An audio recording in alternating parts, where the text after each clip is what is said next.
lunchbox, Cycle One. Everybody's coming home for lunch these days. They were one of the seminal alt-rock bands of the 1990s, founded in California from the ashes of other local bands.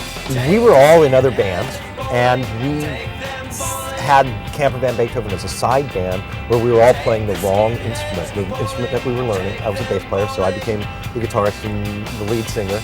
And just like after about a year, we realized it was more popular than all of our other bands.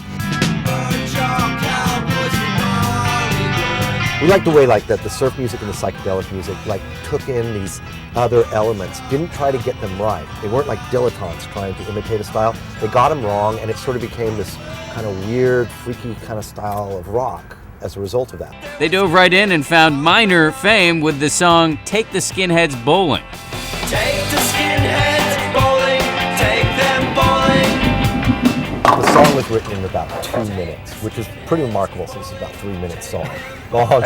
So, and if somebody 28 years ago, had told me that I would write this song, Take the Skinheads Bowling, and I'd be singing it 28 years later, I would really seriously question their sanity or what they were smoking, basically, I mean, that's like what they've been drinking, I don't know. 2 other albums followed very quickly. Is it true that you recorded those first 3 albums in 18 months? Yeah, probably August of '84 till,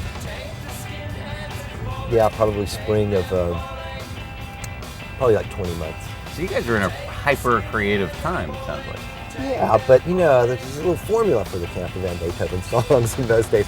Take one of the 4, sort of punk, ska, or, country shuffle, one of these 4 beats or whatever like that, and then take something that doesn't belong, add a reference to conspiracy theories, space aliens, or psychedelic drugs, and you could kind of whip them up for a while there. Then they signed to a major label and put out 2 much more heavily produced and sonically and lyrically serious albums. The second of the 2, in fact the last album they ever made, included another minor hit, Pictures of Matchstick Men. Pictures of Matchstick Men and you. Images of Matchstick Men and you. Then, one night in Sweden on tour in 1990, they broke up. There used to be the magazine here that wasn't the Village Voice, the other one, like the New York Press or whatever, the other one for a while. And so their little quote was, some journalist quote was, Camper Van Beethoven didn't explode like Fleetwood Mac when they broke up. It dissolved like a urinal cake. We just broke her into these smaller and smaller pieces over time, and then it was... What was the source of the tension, if any? I think, my songs tend to be more like, I don't know if they're straight ahead, but some of them are more straight ahead, and I think that was what was popular, and that's what the record label kind of liked. And if you know the band, there's a lot of people have a lot of ideas in that band, and there's a lot of artistic egos and stuff like that. And that was the first thing that created tension. The other thing is I'm just willing to just get what I want, too, like many songwriters are.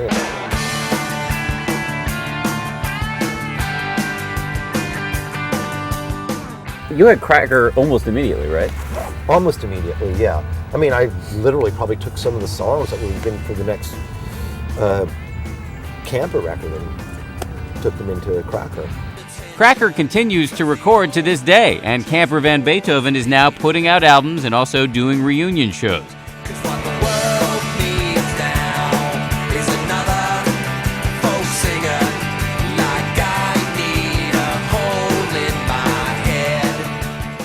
Larry also went to Iraq recently to entertain and hang out with the American troops.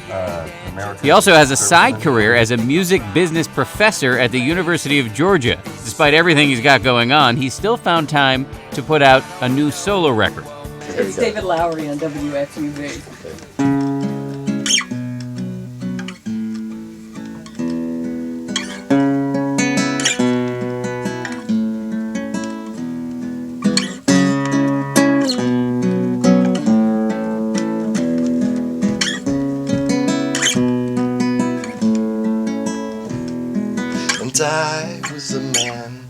sold the Arabs the moon.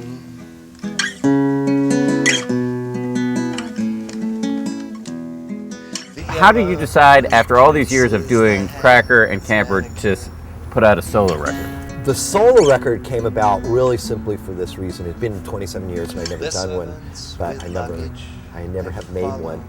Yeah, there's some pretty raw stuff on this album. Yeah. I mean, you have to understand my sense of humor, but okay. Yeah, and I like, so they get these voices out, and I get them to, since it's not really a rock band or this psychedelic psychedelic rock experience. It's a little more about the lyrics and the main character, of each song, and so yeah, you get to be a little crazier, like you're saying. So.